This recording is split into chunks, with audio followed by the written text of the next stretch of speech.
Welcome to good health. ఈరోజు మనం endometriosis గురించి తెలుసుకుందాం. అది దేనివల్ల వస్తుంది, వాటి సిమ్టమ్స్ ఏ విధంగా ఉంటాయి, అలాగే ఎటువంటి ట్రీట్మెంట్ అందుబాటులో ఉందో తెలియచేయడానికి మనతో పాటు ప్రముఖ గైనకాలజిస్ట్ డాక్టర్ కమల శ్రీదేవి గారు ఉన్నారు. వారిని అడిగి మరిన్ని విషయాలు తెలుసుకుందాం. Hello doctor. సో ఎండోమెట్రియోసిస్ అంటే ఏంటి, సిమ్టమ్స్ ఏ విధంగా ఉంటాయి? చూడండి, గర్భసంచిలోని లోపల ఉన్న మనం ఎండోమెట్రియం అంటాము. సో దీనిలో ఏంటంటే అప్పర్ 2/3 వచ్చేసి కాయిల్ ఆర్టరీస్ ఉంటాయి, లోవర్ 1/3 వచ్చి స్మాల్ షార్ట్ ఆర్టరీస్ ఉంటాయి. ఎప్పుడైతే మెన్సెస్ స్టార్ట్ అవుతుందో ఇక్కడ ఆర్టరీస్ అన్ని కూడా ష్రింక్ అయిపోయి ఆ లోపల ఉన్న అంటే పదార్థం అంతా డ్రై అయిపోతుంది. సో ఒకసారి ఆర్టరీస్ రిలాక్స్ అవగానే దెన్ ఫ్లో అనేది కంటిన్యూస్ అవుతుంది. అయితే కొంతమందికి ఏంటంటే వాళ్ళకి ఆస్ అనేది క్లోజ్ అవటం వల్ల అంటే పుట్టుకతోనే కొంతమందికి వెజనల్ స్టీనోసిస్ అని ఉంటుంది. సో ఇలా ఉన్నప్పుడు ఏమవుతుందంటే రివర్స్ ఫ్లో అయిపోయి అండ్ ఈ ఎండోమెట్రియం అనేది ట్యూబ్ మీద పడవచ్చు, లేకపోతే ఓవరిసిన్ పడవచ్చు, లేకపోతే సిగ్మాయిడ్ కాలన్ ఉంటుంది, అది అంటే పెద్ద పేగు అనమాట, అక్కడ పడవచ్చు, లేకపోతే గర్భసంచి వెనక భాగం మీద పడవచ్చు, లేకపోతే బ్లాడర్ మూత్రం సంచి మీద పడవచ్చు, లేకపోతే అపెండిక్స్ అని ఉంటుంది. సో ఇలా రకరకాల ప్లేస్లో పడిపోతుంది. సో అయితే ఏంటంటే మనం అసలు ఇందులో డిస్కస్ చేయాల్సినది ఇన్ఫర్టిలిటీలో ఎందుకు ఇది కామన్గా ఉందని మనం చెప్పుకుంటే, సో ఈ ఎండోమెట్రియోసిస్ అనేది 2-10% మంది రీప్రొడక్టివ్ ఏజ్లో ఎక్కువ మందికి వస్తుంది. అదేంటంటే ఇందులో ఒక 20-50% మంది అండ్ పిల్లలు సంతానలేమితో బాధపడుతుంటారు. అండ్ మరి కొంతమందికి ఏంటంటే ఈ ఎండోమెట్రియోసిస్ వల్ల అండ్ ఎడిషన్స్ తయారవుతాయి అన్నమాట. చూడండి ఇక్కడ. సో దీనివల్ల ఏమవుతుందంటే అతుకులు తయారవుతాయి, ఎడిషన్స్ అనమాట. సో దీనివల్ల ఏమవుతుంది, ట్యూబ్స్ బ్లాక్ అవుతాయి. సో అంతేకాకుండా వీళ్ళకి ఏంటంటే ఎగ్స్ సరిగ్గా రిలీజ్ కావు, అంటే that is called luteinized unruptured follicular syndrome అంటాము. సో ఎగ్స్ రిలీజ్ కానప్పుడు వాళ్ళకి ప్రెగ్నెన్సీ రాదు. అంతేకాకుండా వీళ్ళు హార్మోన్స్ అనేవి ఇంబ్యాలెన్స్ అవుతుంది. అండ్ మనం చెప్పుకోవాల్సింది ఏంటంటే ఎండోమెట్రియోసిస్లో చాలా టైప్స్ ఉన్నాయి. సో వాళ్ళే ఏంటంటే మైల్డ్, మోడరేట్ అండ్ సివియర్ అని ఉంది. సో కొంతమందికి మినిమల్ ఎండోమెట్రియోసిస్ ఉంది, అంటే వాళ్ళలో ఏమవుతుందంటే జస్ట్ ఈ ఎండోమెట్రియం అనేది జస్ట్ స్ప్రింకిల్ అవుతుంది అంతే. సో అయిపోయినప్పుడు ఏమి చూడండి, సో చిన్న చిన్న స్పాట్స్ ఉంటాయి. సో ఇలాంటి వాళ్ళకి కొంతమంది కంప్లైంట్స్ ఉండవు, లేని వాళ్ళకి మనం జస్ట్ ఎంపెరికల్గా ఏం చేస్తామంటే అండ్ టైలర్ మేడ్ ప్రోటోకాల్స్ ఉన్నాయి. సో వాళ్ళకి ఏంటి ఓసీ పిల్స్ ఇవ్వటమా, లేకపోతే and we may give progesterones, కొన్ని మెడిసిన్స్ ఉన్నాయి. సో కొంతమందికి ఏంటంటే అండ్ మనం ల్యాప్రోస్కోపీ చేసినప్పుడు ఏంటంటే ల్యాప్రోస్కోపీ అనేది గోల్డ్ స్టాండర్డ్ అనమాట ఎండోమెట్రియోసిస్ డయాగ్నోస్ చేయడంలో. కొంతమందికి ఇది మినిమల్ నుంచి అంటే అంటే మైల్డ్కి పోయింది అనుకోండి. సో మనం ల్యాప్రోస్కోపీ చేసినప్పుడు అంటే స్కాటర్డ్ లీజన్స్ని డయాగ్నోస్ చేస్తాం. సో మరి మోడరేట్ అంటే ఏంటంటే ఈ ట్యూబ్కి ఓవరీస్కి మధ్య ఎడిషన్స్ తయారవుతాయి, అతుకులు తయారవటం, తర్వాత ఈ ట్యూబ్ అనేది పైకి వెళ్ళిపోవటం, ఎగ్ సరిగ్గా రాకపోవడం లాంటివి జరుగుతుంది. సో వీళ్ళందరూ కూడా ఇన్ఫర్టిలిటీతో బాధపడుతుంటారు. సో మరి సివియర్ కేసులో ఏమవుతుందంటే ఈ ఎండోమెట్రియోమస్ ఏదైతే ఉందో అవి మోర్ దాన్ 2 సెంటీమీటర్స్ పైన వెళ్ళటం, అంతేకాకుండా థిక్ ఎడిషన్స్ తయారవుతుంది. అంతేకాకుండా ఏంటంటే ఈ బ్లాడర్ అనేది ముందు ఉంటుందన్నమాట, గర్భసంచి ముందు ఏంటంటే గర్భసంచి బ్లాడర్ మీద వాల్ ఉంటుంది, యాంటీవర్టెడ్. అయితే చాలామందికి రెట్రోవర్టెడ్ యూట్రస్ ఉంటుంది, అంటే గర్భసంచి రివర్స్గా ఉంటుందన్నమాట. అలాంటి వాళ్ళకి కొంతమందికి ఏంటంటే మాటికి బ్లీడింగ్ అవుతుంటుంది 15 డేస్కి 20 డేస్కి, అది దాన్ని పాలిమెనోరేజియా అంటాము. సో ఇలాంటి ఉన్న వాళ్ళు కూడా ఎండోమెట్రియోసిస్ ఛాన్సెస్ ఎక్కువ ఉంటాయి. కొంతమందికి ఏంటంటే ఫ్యామిలీ హిస్టరీలో ఈస్ట్రోజన్ డిపెండెంట్ ఉంటారు అనమాట, అంటే ఎక్కువ హై లెవెల్స్లో ఉంటాయి, ఫైబ్రాయిడ్స్ అని, ఎండోమెట్రియోసిస్ అని. సో ఇలాంటి వాళ్ళకి ఏంటంటే వాళ్ళకి ఎండోమెట్రియల్ క్యాన్సర్స్ కూడా వచ్చే అవకాశం ఉంది. సో ఇలాంటి వాళ్ళకి కూడా ఎండోమెట్రియోసిస్ ఉంటే then they have to treat all this, then go for IVF. So ఇది జెనెటికలా లేకపోతే ఈస్ట్రోజన్ ఎక్కువ వల్ల వచ్చిందా, కొంతమంది ఏంటంటే స్కార్ ఎండోమెట్రియోసిస్ అంటాం, అంటే ఏంటంటే అండ్ వాళ్ళు సిజరిన్ సెక్షన్స్ కానివ్వండి, లేకపోతే గర్భసంచిలో కొన్ని ట్యూమర్స్ ఉంటాయి, అంటే ఫైబ్రాయిడ్స్ కానీ, లేకపోతే సిజరిన్ చేసినప్పుడు కానీ ఈ ఫైబ్రాయిడ్ తీసినప్పుడు కానీ మయోమెక్టమీ అంటాం. కొంతమంది గర్భసంచి తీసేసినప్పుడు కూడా ఈ స్టంప్ ఉంటుంది, అంటే వాల్ట్ మనం క్లోజ్ చేస్తాం. సో ఎండోమెట్రియల్ టిష్యూస్ అక్కడ కూడా ఉంటాయి. సో చాలామంది నార్మల్ డెలివరీ అయిన స్త్రీల్లో కూడా ఏంటంటే వెజైనాని మనం ఏంటంటే ఎంట్రాయిటస్ని కట్ చేస్తాం, ఎందుకంటే బేబీని డెలివరీ చేయడానికి. సో ఎండోమెట్రియల్ టిష్యూస్ వచ్చి అక్కడ కూడా పడవచ్చు. సో ఇలాంటి స్కార్ ఎండోమెట్రియోసిస్ కొంతమందికి ల్యాప్రోస్కోపీలో కూడా మనం బొడ్డు కింద నుంచి అండ్ ల్యాప్రోస్కోపీ ఇన్స్ట్రుమెంట్ పాస్ చేస్తాం, ఎండోస్కోపీని. So they can even have endometriosis tissues there. So వీళ్ళందరంటే లేటర్ ఆన్ ఈ ఎండోమెట్రియోసిస్తో బాధపడటం, తర్వాత వాళ్ళకి ట్రీట్మెంట్ ఇవ్వడం జరుగుతుంది. ఓకే, కరీంనగర్ నుంచి కాల్ ఉన్నారు. హలో. హలో, నమస్తే అండి, ప్రీతి గారు. నమస్తే అండి. నేను డాక్టర్తో మాట్లాడాలనుకుంటున్నాను. మాట్లాడండి, డాక్టర్ గారు ఉన్నారు. Good evening doctor. Yeah, good evening, చెప్పండి అమ్మా. డాక్టర్, నాకు యూట్రస్లో టీబీ ఉందన్నారు. ఓకే. ఆ టీబీకి నేను 9 months కోర్స్ వాడాను. తర్వాత ట్యూబ్లో బ్లాక్ ఉందన్నారు, రిపీటెడ్ అబార్షన్స్ వల్ల. ఓకే. ట్యూబ్లో బ్లాక్ తీసేసి లాప్రోస్కోపీలో ట్యూబ్స్ 2 బాగున్నాయి, అంతా బాగుంది. ట్రీట్మెంట్ 9 months కోర్స్ వాడాలి, అంతా అయిపోయింది. ఇప్పుడు నేను ప్రెగ్నెన్సీకి ట్రీట్మెంట్ వాడితే నాకు ప్రెగ్నెన్సీ వస్తుందా అండి? లాప్రోస్కోపీ ఎప్పుడు చేశారమ్మా మీకు? ఫిబ్రవరిలో చేశారండి. ఇయరేనా? ఇయర్ కాదండి, 2015. ఓకే. 2015. దిస్ ఈజ్ నౌ 16 కదమ్మా, we are just starting the year. So whatever it is, laparoscopy ఎప్పుడు చేశారు అనేది ఈ 15లో ఎప్పుడైనా చాలా ఇంపార్టెంట్. చాలా మందికి ఏంటంటే ఒకసారి మనము ఈ ట్యూబ్స్ చూడండి ఇక్కడ విజువల్, ట్యూబ్స్ ఓపెన్ చేసినా కానీ బ్లాక్ అయినవి అండ్ బై 6 monthsలో కల్లా దే షుడ్ హ్యావ్ ప్రెగ్నెన్సీ. అలా కనుక రాలేదంటే ఎండోమెట్రియల్ టిష్యూస్ అనేవి నేను ఇందాకే చెప్తున్నాను. సో ఈ టిష్యూస్ అనేవి కూడా ఒక జల్లెడ్లాగా, అంటే సాలిపురుగు నెట్స్ ఎట్లా ఉంటాయి అలా తయారైపోయి దీన్ని సైనకేస్ అంటాము. సో ఎండోమెట్రియోసిస్ ఉన్న వాళ్ళకి కానీ, లేకపోతే టీబీ ఉండి ఈ సైనకేస్ ఉన్న వాళ్ళకి కానీ, so they have this cavity అంతా బ్లాక్ అవుతుంది. సో ఇలాంటి వాళ్ళకి మరి ఏం చేయాలంటే హిస్ట్రోస్కోపీ చేసి ఈ సైనకేస్ని మనం కట్ చేయాల్సి ఉంటుంది. ఏదేమైనప్పటికీ అప్పుడు ట్యూబ్స్ ఓపెన్ చేసిన మాత్రాన ఇప్పుడు మళ్ళీ ఉన్నాయని మనం చెప్పలేము, ఓపెన్ అయ్యి. సో మరి ఎలాగా ఈ ట్యూబ్స్ ఓపెన్ ఉన్నాయా లేదని తెలియడానికి then they have to go for day 7 నుంచి, పీరియడ్ వచ్చింది 7th day నుంచి 10th day వరకు ఒక టెస్ట్ ఉంటుంది అండ్ హిస్ట్రోసాల్ఫింజియోగ్రామ్ అని. ఈ టెస్ట్ చేసుకుంటే ఈ ట్యూబ్స్ కనుక ఓపెన్ అయిన ఉన్నాయా, లేకపోతే ఏదైనా ఈ ఫిమ్బ్రియల్ బ్లాక్స్, అంటే చూడండి ఇక్కడ ఒక అంటే అంబ్రిలా లాగా ఉంటుంది అనమాట ఫిమ్బ్రియల్ ఎండ్స్, ఇది ఎగ్ని తీసుకోవాలి. సో ఇక్కడ ఫిమ్బ్రియల్ బ్లాక్ ఉన్నా, లేకపోతే జనరల్గా టీబీ ఉన్న వాళ్ళకి ఏంటంటే కార్నువల్ బ్లాక్స్ అంటే స్టార్టింగ్లోనే ఉంటాయి. సో ఇలా కార్నువల్ బ్లాక్ ఉన్నప్పుడు కానీ సో వాళ్ళకి ఇంకా నార్మల్గా వచ్చే ఛాన్సెస్ ఏమి ఉండవు. అట్లీస్ట్ ఒక ట్యూబ్ అన్న ఓపెన్ ఉంటే then we can even try IU అనే చిన్న పద్ధతి ఉంటుంది ఏఆర్టీలో. ఇందులో ఏం చేస్తామంటే ఆమె యొక్క హస్బెండ్ వీరే కణాలు బాగానే ఉన్నాయంటే సో మేము కలెక్ట్ చేసుకుని and good sperm wash techniques ద్వారా then we collect the active స్పర్మ్స్ని తీసుకొని గర్భసంచిలో వేయడం జరుగుతుంది. సో అట్లీస్ట్ ఈ ప్రొసీజర్ చేయాలంటే మినిమం 1 ట్యూబ్ ఓపెన్ అయి ఉండాలి. లేదు 2 ట్యూబ్స్ బ్లాక్ అయినాయి అంటే then there is no option.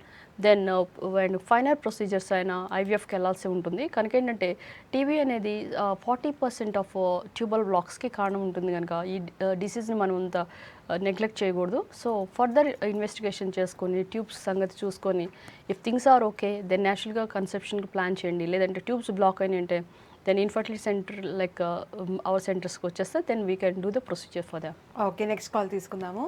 Hello good evening అండి. గుడ్ ఈవినింగ్ అమ్మ. చెప్పండి, ప్రాబ్లం చెప్పండి. అమ్మ నాకు డయాలసిస్ అవుతుందమ్మా, ఓకే. Weekly times. డయాలసిస్ లేకుండా ఉండడానికి ఉందా? డయాలసిస్ అవుతుందండి. క్రియాటినిన్ ఎంత ఉంది మీకు? నాకు 7 ఉందమ్మా. 7. మరి డయాలసిస్ ఎవరు చూస్తున్నారు మిమ్మల్ని? నాకు ఒక రాజారాం. ఓకే, యాక్చువల్గా 7 అనేది కొంచెం హై లెవెల్ ఉంటుందండి.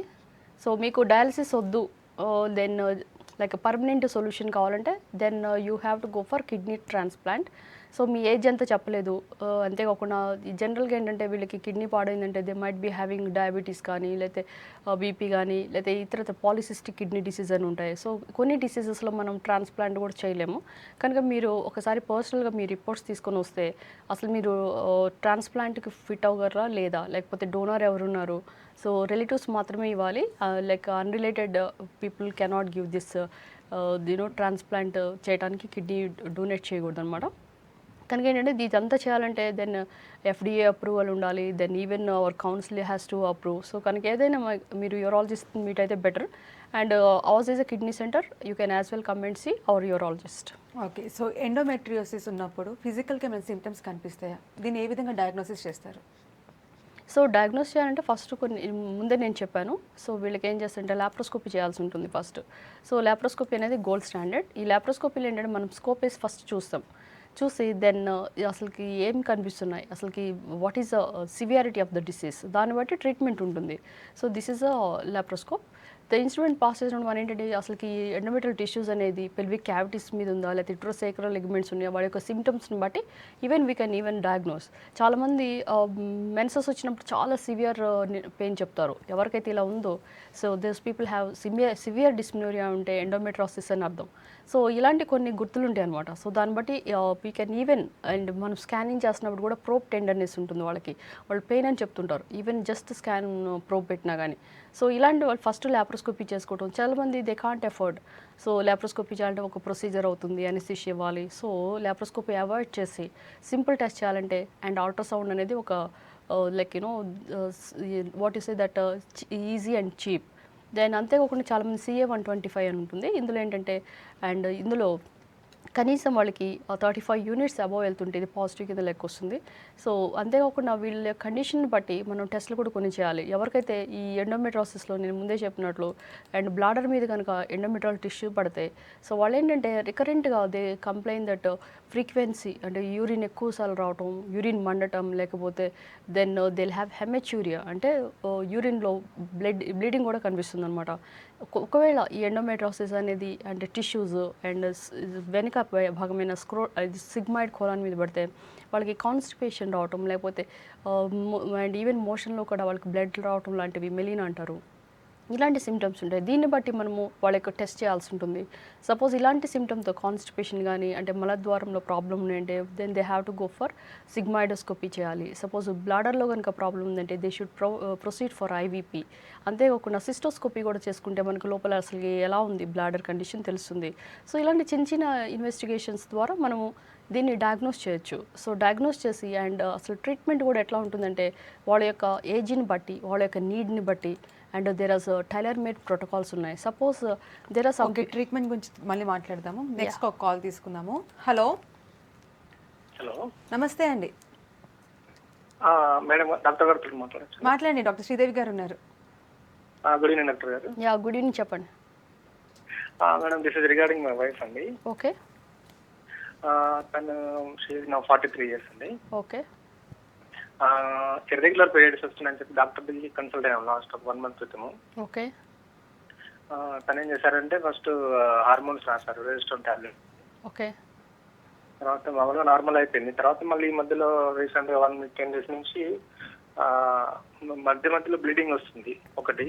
ఓకే తర్వాత పెయిన్ కూడా వస్తుంది మేడం, అబ్డోమల్ పెయిన్ చిన్నగా ఉంటే డాక్టర్ దగ్గరికి వెళ్ళాం మేము. ఓకే తను పెల్విక్ స్కాన్ చేశారు హాస్పిటల్లోనే. స్కాన్ చేసిన తర్వాత వాళ్ళు నార్మల్ సైజ్ ఉందని చెప్పేసి ఆ టాబ్లెట్స్ వాడమని చెప్పారండి. రీజన్ ఏంటి యాక్చువల్గా తన పెయిన్ వస్తుంది, ఇర్రెగ్యులర్ పీరియడ్స్ ఉంటున్నాయి. ఓకే అండి, మీకు సంతానం ఉన్నారా? అవునండి, పాప ఉంది, 15 పాప ఉంది, 15 years. సో మీకు ఇక సంతానం అవసరం లేదు, ఓన్లీ పెయిన్ గురించి, పీరియడ్స్ ఇర్రెగ్యులర్ గురించి అడుగుతున్నారు, అంతేనా? అవునండి. ఓకే చూడండి, సో జనరలీ చూడండి అమ్మా, ఎండాశయం ఇలా ఉంటాయి. సో 2 ఉంటాయి అనమాట గర్భసంచికి ఇరుపక్కల. అయితే ఏంటంటే జనరల్గా మెనార్కీ అనేది అంటే రజజ్వాల అవటం అనేది కనీసం ఒక 13 నుంచి 15 to 16 years మధ్యలో అవ్వచ్చు. సో అప్పటి నుంచి ఎగ్స్ తయారవటం జరుగుతుంది. సో పర్ మంత్ ఒక ఎగ్ చొప్పున రిలీజ్ అవటం వల్ల ఏంటంటే కనీసం ఓవరాల్గా వాళ్ళ ఏజ్లో 45 yearsలో ఏమవుద్దంటే సో అరౌండ్ 450 నుంచి అండ్ 400 మధ్య ఎగ్స్ రిలీజ్ అవుతాయి. మిగతా అన్ని ఉన్న ఈ చిన్న చిన్న ఎగ్స్ అని చనిపోతాయి, ఎట్రేషియా అయిపోతాయి అనమాట. అయితే ఎప్పుడైతే ఎగ్ రిలీజ్ అవుతుందో వాళ్ళకి మాత్రమే గర్భసంచి లైనింగ్ అనేది డెవలప్ అవుతుంది. అంటే ఫస్ట్ ప్రైమింగ్ వచ్చి ఈస్ట్రోజన్ అయితే second priming will be progesterone.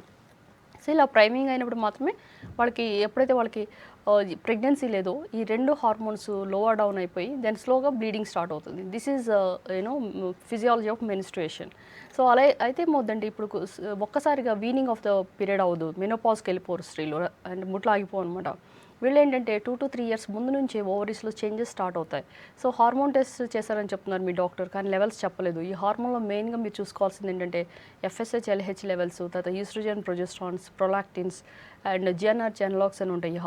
ఈ హార్మోన్స్ కనుక నార్మల్ రేంజ్ అంటే అరౌండ్ 10 MIU మధ్య ఉంటే then she can get normal periods. Maybe రావట్లేదంటే and we can do endometrial biopsy. అంతేకాకుండా అండ్ కొన్ని టెస్టులు ఉంటాయి, TB-PCR అని, ఇలాంటి టెస్టులు చేసి అండ్ ఏమైనా ప్రాబ్లం ఉందని చూసుకోవాలి. కానీ హార్మోన్స్ కనుక ఎలివేట్ అయినాయి అంటే మోర్ దెన్ 20 MIUకి వెళ్ళినాయి అంటే LH కానీ FSH కానీ ఈస్ట్రోజన్ కనుక 80 pg/ml వెళ్ళిపోతే so they going into ovarian failure అని అర్థం. సో అంటే that means slowly she's reaching menopause. కనుక మీరు పీరియడ్ రావలేదని అంత భయంగా పడకూడదు, ఎందుకంటే ఆల్రెడీ 43 years అంటున్నారు కనుక అండ్ మెనోపాజ్ వచ్చే టైం కూడా అయింది కనుక ఫస్ట్ హార్మోన్ టెస్ట్ స్కానింగ్లో నార్మల్ అని చెప్తున్నారు, సైజ్ కూడా నార్మల్ అని చెప్తున్నారు uterus. So just hormone profile values ఒకసారి చెప్పండి. Next even they can come personal and shows. And లేదు కొన్ని హార్మోన్స్ ఇంబ్యాలెన్స్ ఉంటే దాన్ని కరెక్ట్ చేయడానికి మెడిసిన్స్ కూడా ఉంటాయి. ఏదేమైనప్పటికీ మీరు అడుగుతున్న క్వశ్చన్లో కొంచెం ఇన్ఫర్మేషన్ అనేది తక్కువ ఉంది కనుక so you come personal and meet us. Okay, Nizamabad నుంచి కాలర్ ఉన్నారు. హలో చెప్పండి. ఇందిరా గారు చెప్పండి, మీ సమస్య చెప్పండి. హలో హలో చెప్పండి, ప్రాబ్లం చెప్పండి, డాక్టర్ గారు ఉన్నారు. 12 సంవత్సరాలు అయిందండి. ఓకే, అంటే ఒక 2 సార్లు ప్రెగ్నెన్సీ వచ్చిందండి. ఓకే. ఫస్ట్ నీటి బుడగలు వచ్చాయని చెప్పి లాప్రోస్కోపీ చేశారు. మీ ఏజ్ ఎంతమ్మా? చేసిన తర్వాత ఏజ్ 37 ఉందండి ఇప్పుడు. ఓకే. సంతానం ఉన్నారా? లేరండి. 2 సార్లు ఎక్టోపిక్ ప్రెగ్నెన్సీ వచ్చింది. ఓకే. ఫస్ట్ సార్ ఏమో ఇంజక్షన్ ద్వారా తీసేశారు నిజామాబాద్లో. తర్వాత ఏమో మళ్ళా రెండోసారి 3 సంవత్సరాల తర్వాత మళ్ళీ రెండోసారి ప్రెగ్నెన్సీ వచ్చిందండి 2013లో. ఓకే. వచ్చిన తర్వాత ట్యూబ్ బాగా పాడైపోయిందమ్మా, ఇంకా ట్యూబ్ లో వచ్చింది ఇక అని చెప్పి తీసేశారు. ఒక ట్యూబ్ తీసేశారు, ఒక ట్యూబ్ ఉంది. ఒక ట్యూబ్ ఉన్నది. ఓకే. సో ఇప్పుడు అంటే ఇప్పుడు పిల్లలు కలిగే అవకాశం ఉందా లేదా అని పీరియడ్స్ కూడా ఇర్రెగ్యులర్ ఉన్నాయండి మేడం. మీరు పాలిసిస్టిక్ ఓవరీస్ అని చెప్తున్నారా? నీటి బుడుగులు అని చెప్పారా డాక్టర్? ఫస్ట్ అలా వచ్చినాయి మేడం, తర్వాత అయిపోయినాయి, లాప్రోస్కోపీ చేశారు, అవి తగ్గిపోయింది. ఓకే. తగ్గిపోయిన తర్వాత ప్రెగ్నెన్సీ వచ్చింది, ఎక్టోపిక్ వచ్చింది 2 సార్లు. ఓకే. ఈ మధ్య కాలంలో మీరు ఏమైనా హార్మోన్ టెస్ట్ చేశారమ్మా? చేయలేదు మేడం. చూడండమ్మా, యాక్చువల్గా ఏజ్ని బట్టి దెన్ కొన్ని టెస్ట్లు అవసరమై ఉంటాయి. ఎందుకంటే ఎక్టోపిక్ ప్రెగ్నెన్సీ వచ్చింది, ట్యూబ్ తీసేశారు. ఈ ఎక్టోపిక్ ప్రెగ్నెన్సీ అనేది ఎందుకు వస్తుంది? టీవీ వల్ల రావచ్చు, జెనిటల్ టీవీ, పిఐడిస్ వల్ల రావచ్చు, పెరిట్యూబల్ ఎడిషన్స్ అనమాట. సో నేను ముందు చెప్పినట్లు ఎండోమెట్రోసిస్ కండిషన్లు కూడా ఇలా ఉంటాయి. అయితే మీకు ఎందువల్ల వచ్చిందో ఫస్ట్ కనుక్కోవాలి. ఎందుకంటే ఒక ట్యూబ్ బ్లాక్ అయిందంటే రెండో ట్యూబ్ కూడా బ్లాక్ అయ్యే ఛాన్సెస్ ఎక్కువ ఉంటాయి, 30% రిస్క్ ఎక్కువ ఉంటుంది. అయితే ఏమవుతుందంటే ఫస్ట్ అసలు మీరు ఏజ్ని బట్టి కొన్ని టెస్ట్లు అవసరం. అండ్ పీరియడ్ వచ్చిన, ఎందుకంటే ఇర్రెగ్యులర్ పీరియడ్స్ కూడా చెప్తున్నారు. సో చాలామందికి ఎగ్జాక్ట్లీగా 40 నుంచి 45 ఇయర్స్ మధ్య రావాలని లేదు, ముట్లా ఆగిపోవాలని లేదు, తొందరగా కూడా అయిపోతుంది menopause. So 37 to 38 is always favour ఉంటుందన్నమాట. కనుక ఏంటంటే మీకు ప్రెగ్నెన్సీ ప్లాన్ చేస్తున్నారు కనుక పీరియడ్ వచ్చిన సెకండ్ ఒక రిజిస్ట్రాన్ అనే ట్యాబ్లెట్ ఆర్ మోడస్ అనే ట్యాబ్లెట్ తీసుకోండి ఒక 5 days. తర్వాత ఒకసారి పీరియడ్ వచ్చిన తర్వాత హార్మోన్ టెస్ట్ చేయాలి. చేసిన తర్వాత ఈ హార్మోన్స్లో ఎఫ్ఎస్హెచ్ కానీ, ఎల్హెచ్ కానీ, ఈస్ట్రోజన్ కానీ, ప్రొజెస్ట్రాన్స్ కానీ ఇవన్నీ నార్మల్ రేంజ్లో ఉంటే అండ్ పీసీఓడి వల్లనే మీకు ఈ ఎగ్స్ సరిగా రిలీజ్ కాక ఇర్రెగ్యులర్ పీరియడ్ అవుతుందని మనం చెప్పుకోవచ్చు. లేదు పీసీఓడి కాదు అండ్ ఈ హార్మోన్స్ కనుక ఎలివేట్ అవుతుందంటే that shows that premature ovarian failure అని అర్థం. అంతేకాకుండా అసలు మీలో అండాశయంలో నిలువలు ఎంత ఉన్నాయి అంటే తెలియటానికి మనం ఏం చేస్తామంటే సీరం ఏఎంహెచ్ అని ఒక హార్మోన్ ఉంటుంది. ఈ టెస్ట్ చేస్తే జనరల్లీ ఈ షుడ్ బి 2 to 6.2 ng/ml ఉండాలి. ఎవరికైతే less than 2 వెళ్ళినా లేకపోతే less than 1 వెళ్ళిపోయిందంటే దే ఆర్ పూర్ రెస్పాండర్స్ అని అవసరం. సో ఇలాంటి వాళ్ళకి ఇక మీకు ఎక్స్ రావని అర్థం. సో ఈ ఒకవేళ నార్మల్ రేంజ్లో ఉండి నార్మల్ కొంచెం తక్కువ రేంజ్ ఉంటే దెన్ ఓవేరియన్ స్టిమ్యులేషన్ ఇచ్చి అంటే చూడండి హార్మోన్స్ ఇస్తామన్నమాట. ఇచ్చినప్పుడు ఏంటంటే ఎగ్స్ వస్తాయి. సో ఈ ఎగ్స్ని మనం తీసుకొని డైరెక్ట్గా, ఎందుకంటే రిజర్వ్ తగ్గుతుంది కనుక అండ్ ఇంతకాలంలో రాని ప్రెగ్నెన్సీ ఇప్పుడు వస్తుందని కూడా గ్యారంటీ లేదు కనుక and better to go for in vitro fertilisation ప్రొసీజర్స్కి. కానీ ఏదేమైనా ఇప్పుడు క్రూషియల్గా ఇప్పుడు హార్మోన్ టెస్ట్ చాలా అవసరం మీకు. అంతేకాకుండా అది ఎందుకు నెలసరి రాగిపోవట్లేదు, పీసీఓడి అనే కండిషన్ వల్ల ఇలా ప్రాబ్లం ఉందంటే ఒక స్కానింగ్లో కూడా మీకు తెలిసిపోతుంది. సో కనుక ఈ 2 టెస్టులు చేసుకొని అండ్ రిపోర్ట్స్తో వస్తే then we can give the valuable solution for her. Okay. So ఎండోమెట్రియోసిస్కి సంబంధించి లేటెస్ట్ టెక్నాలజీ ద్వారా ఎటువంటి ట్రీట్మెంట్ ప్రొసీజర్స్ ఉన్నాయి? యా, ట్రీట్మెంట్స్లో నేను ముందే చెప్తున్నాను, చాలా it's always depends upon the severity of the disease. అంతేకాకుండా పిల్లలు కావాలా లేకపోతే ఆల్రెడీ కంప్లీట్ అయిపోయింది ఫ్యామిలీ, దాన్ని బట్టి కూడా డిసిషన్ చేస్తారు. Suppose anybody has reached already 40 years ఉంది. ఎండోమెట్రియంలో కూడా ఏమవుతుందంటే చూడండి ఒక్కొక్కసారి గోడల్లో పడుతుంది, దీన్ని ఎడినోమయోసిస్ అంటారు. వీళ్ళకి ఏంటంటే మాటికి ఒక్క సైడే దీని ఎసిమెట్రిక్గా ఎన్లార్జ్ అవుతుంది యూట్రస్. సో ఎక్కువ పీరియడ్ వస్తుంటుంది అనమాట, అంటే మెనోరేజియా అంటారు. సపోజ్ ఒకసారి పీరియడ్ వచ్చిన తర్వాత 10 days 15 days they pass clots, heavy bleeding అవుతుంది. మరి ఇలాంటి వాళ్ళకి ఎట్లాగంటే దెన్ ఫ్యామిలీ కంప్లీట్ అయింది కనుక we tell them to go for surgery and then TAH and BSO అనమాట, total abdominal hysterectomy and ovaries కూడా తీసేస్తాం. ఎందుకంటే దే రీచ్ ఆఫ్టర్ 40 years తర్వాత ఇంకా వాళ్ళకి ఓవరీస్ అంత అవసరం ఉండదు. So we give them suppose HRT treatment ఉన్న తర్వాత అండ్ ఈస్ట్రోజన్ అనేది మనం బయట నుంచి రీప్లేస్ చేస్తాం. సపోజ్ అలా కాదు, కొంతమందికి ఇంకా చాలా మనం అడుగుతున్న క్వశ్చనరీస్లో కూడా చాలామంది సంతానం లేని వాళ్ళు అడుగుతున్నారు. సో ఏజ్ని బట్టి సపోజ్ ఒక 30 years ఉన్నారు, 25 years ఉన్నారు, మరి వాళ్ళకేంటి? సో వాళ్ళకి ఏంటంటే ఫస్ట్ ఎంపెరికల్గా we tell them to pains లేని వాళ్ళకి అంటే జస్ట్ ఓన్లీ ఎండోమెట్రియోసిస్ ఉంటుంది but they don't have any symptom లేకపోతే ఎంపెరికల్గా మనం ఓసీ పిల్స్ వాడవచ్చు. అంటే వాళ్ళకి ఎలాంటి కాంప్లికేషన్ లేవంటే చెస్ట్ పెయిన్ కానీ లేకపోతే DVT అని కొన్ని కండిషన్ ఉంటాయి, అంటే రక్తనాళాల్లో గడ్డలు కట్టడం అనమాట. కొంతమంది BP షుగర్స్ ఉంటాయి, ఎక్కువ లా ఉంటారు, అలాంటి వాళ్ళకి ఓసీ పిల్స్ వాడలేము. సో అలా వాడలేని మరి నెక్స్ట్ ఆప్షన్ ఏంటి చూడండి, ఈ ఓసీ పిల్స్లో ఏముంటుంది, ఈస్ట్రోజన్ ప్రొజెస్ట్రాన్ ఉంటుంది. సో సపోజ్ ఎలాంటి కాంప్లికేషన్ లేని వాళ్ళకి మనం సీజనల్ ఓసీ పిల్స్ అంటే 44 days ఇచ్చి 7 days అంటే there of inactive pills. So ఇలాంటి పిల్స్ ఇవ్వడం వల్ల 4 మంత్స్లో ఏమవుతుందంటే వాళ్ళకి పీరియడ్ రాదు. రానప్పుడు ఏమవుతుందంటే ఈ ఎండోమెట్రియల్ టిష్యూస్ అనేవి మాడిపోయి తర్వాత డిసీజ్ తగ్గే అవకాశం ఉంటుంది. సపోజ్ నేను ముందు చెప్తున్నట్లు చాలామందికి ఓసీ పిల్స్ పడవు, కాంప్లికేషన్స్ బట్టి లివర్ డిసీజ్ ఉండొచ్చు, బీపీ షుగర్ ముందే చెప్పాను నేను. అలా కాకుండా మరి వాళ్ళకి ఎలాంటి సైడ్ ఎఫెక్ట్ లేకుండా సింపుల్గా చేయాలంటే then they can take a progesterones. మరి ఇవి కూడా వద్దు and they want and faster relief, ప్రెగ్నెన్సీకి ప్లాన్ చేస్తున్నారంటే then they can take GnRH analogues అనమాట. అంటే మనం ఈ లెవెల్లోనే హైపోథాలమస్ లెవెల్లోనే హార్మోన్ని స్టాప్ చేస్తాం. తద్వారా ఏంటంటే ఎప్పుడైతే జిఎన్ఆర్హెచ్ అనలాగ్ రాదో సో పిరియడ్లో ఉన్న హార్మోన్స్ కానివ్వండి లేదా ఓవరీ నుంచి ప్రొడ్యూస్ అయ్యే ఈస్ట్రోజన్ ప్రొజెస్ట్రాన్ అనే హార్మోన్స్ కానీ రిలీజ్ కానప్పుడు ఏమవుతుందంటే and they will have a anovulation అంటే సూడో ప్రెగ్నెన్సీ స్టేట్కి వెళ్ళిపోతారు. అలాంటప్పుడు then they will not conceive అంటే పీరియడే రానప్పుడు ఎగ్గే రిలీజ్ కాదు, then they won't conceive. So it stops ovulation stop అయిందంటే ఈస్ట్రోజన్ తగ్గుతుందని అర్థం. So they will not conceive and ఈ ఎండోమెట్రియల్ టిష్యూస్ అనేవి ష్రింక్ అయిపోతాయి. So this is called pseudo pregnancy. కొంతమందికి అంటే డానోసోల్ అని ఇంకో ట్యాబ్లెట్ ఉంది. ఇదేంటంటే anti oestrogen anti progesterone and ఇది ఈథినైల్ టెస్టోస్టెరాన్ అనమాట. ఇదేంటంటే హైపోథాలమో పిట్యూటరీ ఓవేరియన్ యాక్సిస్ని ప్రివెంట్ చేస్తుంది, తగ్గిస్తుంది. సో తద్వారా ఏంటంటే వీళ్ళకి కూడా ఎండోమెట్రియల్ టిష్యూస్ పోయే అవకాశం ఉంటుంది. చాలామంది మరి ఇవన్నీ తీసుకోవడం కష్టం అవుతుంది and they don't want any of those tablets. సింపుల్గా ఏదైనా ఉంది అంటే and we can even ask them to go for implants అనమాట. సో ఐయూడీస్ ఉంటాయి ఇలా. సో ఇది ఏంటంటే ఇందులో అంటే లివోనార్జెస్ట్రాల్ అని ఉంటుంది. సో ఈ లివోనార్జెస్ట్రాల్ ఐయూడీ అనేది కనీసము అండ్ 3 years వరకు లోపల పెట్టవచ్చు per day and it's in cyclical బేసిస్గా హార్మోన్ రిలీజ్ చేస్తుంది. తద్వారా ఏమవుతుందంటే వీళ్ళకి ఎండోమెట్రియల్ టిష్యూస్ అనేవి తగ్గిపోతాయి. అంటే ఓకే నెక్స్ట్ కాల్ తీసుకుందాము. హలో హలో నమస్తే మేడం. నమస్తే అండి, చెప్పండి ప్రాబ్లం చెప్పండి, డాక్టర్ గారు ఉన్నారు. నమస్తే మేడం. నమస్తే చెప్పండి అమ్మా. నా వయసు 20 సంవత్సరాలు మేడం. ఓకే. అయితే ఫస్ట్ పెళ్ళయి 12 సంవత్సరాలు మేడం. ఓకే. ఫస్ట్ ప్రెగ్నెన్సీ పోయింది, తర్వాత పాప ఇట్లా పుట్టి చచ్చిపోయింది మేడం 3 monthsకి. తర్వాత ఇంకా ప్రెగ్నెంట్ రాలేదు మేడం. ఇట్లా పీజీఓడి ఉందని చెప్పారు, థైరాయిడ్ కొంచెమే ఉందని చెప్పారు డాక్టర్. ఓకే. అంటే పాప ఎందుకు చనిపోయింది? మాది మేనరికం మేడం. ఇట్లా